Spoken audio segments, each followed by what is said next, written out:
看，就是我现在它是直接从这里面播放，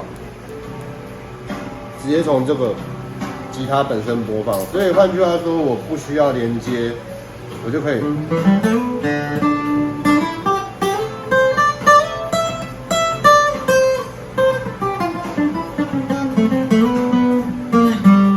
这样子，那当然它可以从这边调整音量，那也可以从手机这边来做音量调整。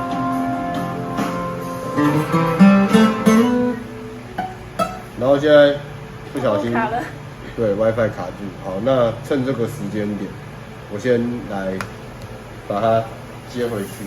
那它接这个音箱的声音其实也很不错，就是说它本身呢，音箱本身没有什么效果，可是我这里它自带了空间系的效果器，还有扩音，就是这两种 reverb 的模式。这一种 reverb 模式我开一点点，然后 close 我不喜欢，我就转到 delay 开一点点，这是音量的调整。它一个是调整这边的音量，一个是调整音箱的音量，所以我这样连蓝牙之后，我就可以去弹。可是我不用连蓝牙，我也可以直接接音箱这样。